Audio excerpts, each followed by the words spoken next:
especially the Gen Z of Chapainababganj, the Gen Z of আসসালামু আলাইকুম বন্ধুরা, আশা করি আপনারা সকলেই ভালো আছেন। তো আজকে যে বিষয়টা নিয়ে আপনাদের মাঝে হাজির হই সেটি হচ্ছে, আপনারা সকলে জানেন যে ডক্টর মিজানুর রহমান আজহারি তিনি বাংলাদেশে বর্তমান সবচেয়ে বেশি জনপ্রিয়। তো তিনি এবার তরুণদের উদ্দেশ্যে বা তরুণরা কি করতে পারে সেই বিষয়টা নিয়ে তিনি চাঁপাইনবাবগঞ্জ মাহফিল বা রাজশাহী বিভাগের যে তার শেষ মাহফিলটা ছিল সেখানে তিনি উল্লেখ করেছেন। তো চলুন আমরা সেই কথাগুলো একটু তার মুখ থেকে শুনি। especially the Gen Z of Chapainababganj, the Gen Z of Rajshahi, তোমরা দেখিয়ে দিয়েছো কিভাবে জালেমকে শায়েস্তা করতে হয়। আল্লাহু আকবার। চোখের ইশারায় কি তাদের কানেক্টিভিটি, কি তাদের বোঝাপড়া। 16-17 বছরে যেটা করা যায় নাই, অল্প কয়েকদিনের ব্যবধানে তাদের ইউনিটি গোটা বাংলাদেশকে উজ্জীবিত করেছে। চিৎকার করে বলেন ঠিক কিনা? আমাদের সুখ অনেকের ভালো লাগে না। নানামুখী ষড়যন্ত্র। এমন এক দেশের পাশে আমরা প্রতিবেশী হয়ে আসছি, আমাদের অনেক কিছু বুঝে শুনে স্টেপ ফেলতে হয়। চিল্লায় বলেন ঠিক কিনা? আমরা যদি ঐক্যবদ্ধ থাকতে পারি, কেউ আমাদের কিচ্ছু করতে পারবে না। এজন্য আগামীর বাংলাদেশ ঐক্যবদ্ধ বাংলাদেশ। আমরা এমন রাজনৈতিক বন্দোবস্ত চাই যেখানে কেউ কাউকে জুলুম করার সাহস দেখাবে না। নতুন করে আর কেউ জালিম হবে না। নতুন করে ফ্যাসিস্ট হওয়ার দুঃসাহসটুকু কেউ দেখাতে পারবে না। এরকম বাংলাদেশ আমরা চাই কি চাই না? আওয়াজ করে আপনার মতামত জানান দেন। এরকম নতুন ভোরের বাংলাদেশ আমরা চাই কি চাই না? কারা কারা চাই হাত তুলে আল্লাহরে দেখায়। আমরা স্বাধীনতার পর থেকে এটাই দেখেছি, লুটপাট, দুর্নীতি, মারামারি, দেশের টাকা পাচার আছে না নাই? এগুলোর পুনরাবৃত্তি আমরা চাই। নতুন ভোরের বাংলাদেশে এগুলোর পুনরাবৃত্তি না হোক। জোরে বলেন ঠিক কিনা?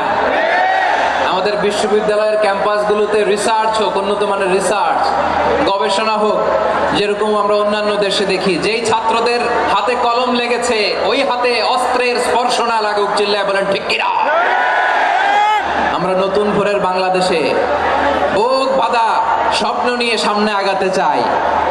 এখানে এক রাজনৈতিক দল আরেক রাজনৈতিক দলকে শ্রদ্ধা করবে, সম্মান করবে, এমন নেতা আমরা চাই যেই নেতা অসুস্থ হলে আমরা গোটা দেশের জনগণ জায়নামাজ বিছিয়ে মুনাজাতে চোখের পানি ছেড়ে আমার নেতার জন্য কান্না করবো। চিল্লায় বলেন ঠিক কিনা? এরকম নয়া রাজনৈতিক বন্দোবস্ত আমরা চাই কি চাই না? এক রাজনৈতিক দল আরেক রাজনৈতিক দলকে নিশ্চিহ্ন করার খেলায় মেতে উঠুক, এটা আপনারা চান? আমরা চাই না। আমাদেরকে সাবধান থাকতে হবে, সচেতন থাকতে হবে। দেখবেন এই যে আমরা ঐক্যবদ্ধ, আমরা সম্প্রীতির বাংলাদেশ গড়তে চাই, আমরা সমৃদ্ধির বাংলাদেশ গড়তে চাই।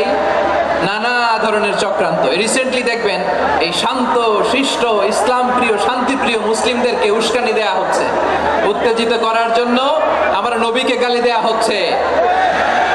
আরশের অধিপতি আল্লাহ রাব্বুল ইজ্জাতের নামে এমন অশ্লীল শব্দ ব্যবহার করা হচ্ছে যেগুলো মুখে তোলা আমাদের পক্ষে সম্ভব না। প্রিয় ভাইয়েরা, আমরা আজকের এই চাঁপাইনবাবগঞ্জের বিশাল ঐতিহাসিক তাফসীরুল কোরআনের প্রোগ্রাম থেকে এই এন্টিরিম গভর্নমেন্টের কাছে বিনীত আবেদন জানাতে চাই, আপনারা শান্তিপ্রিয় মুসলিম জনতার ধৈর্যের পরীক্ষা নেবেন না। ধৈর্যের পরীক্ষা আপনারা নেবেন না। সহ্যের সীমা ছাড়িয়ে গেলে জনতা নিজেই আইন প্রয়োগ করার, বিচার করার দায়িত্ব হাতে তুলে নিবে। এটা আমরা চাই না। এটা আমরা চাই না, আমরা চাই না। যারা আল্লাহ রাসূল সাল্লাল্লাহু আলাইহি ওয়াসাল্লামের সম্মানকে খাটো করে, আল্লাহ এবং আল্লাহর রাসূলকে নিয়ে কটূক্তি করে, অবমাননাকর শব্দ ব্যবহার করে, অশ্লীল শব্দ ব্যবহার করে, তাদের ব্যাপারে আমরা সর্বোচ্চ শাস্তি কামনা করি। সর্বোচ্চ শাস্তি তাদের জন্য বাস্তবায়ন করতে হবে। বাংলাদেশে ব্লাসফেমি আইন করে। চিল্লায় বলেন ঠিক কিনা? তা না হলে জনগণ যদি বিচার হাতে তুলে নেয়, এই বিশাল জনস্রোতকে থামানো সম্ভব না।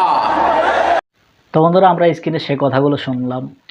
খুবই সুন্দর কথা বলেছেন তো তিনি তরুণদেরকে উদ্দেশ্য করে। তো আমার কাছে তার সমস্ত বক্তব্যগুলোই মোটামুটি ভালো লাগে। বিশেষ করে বাংলাদেশে তার মতো বক্তা এখন বলতে গেলে নাই। তিনি সবার উপরে চলে এসেছেন। তো এই বিষয়টা নিয়ে আপনাদের যদি কোনো মতামত থাকে অবশ্যই কমেন্ট বক্সে জানিয়ে যাবেন। তো বন্ধুরা, ভালো থাকবেন, সুস্থ থাকবেন। দেখা হবে পরবর্তী কোনো ভিডিও নিয়ে। সে পর্যন্ত ভালো থাকুন। আল্লাহ হাফেজ।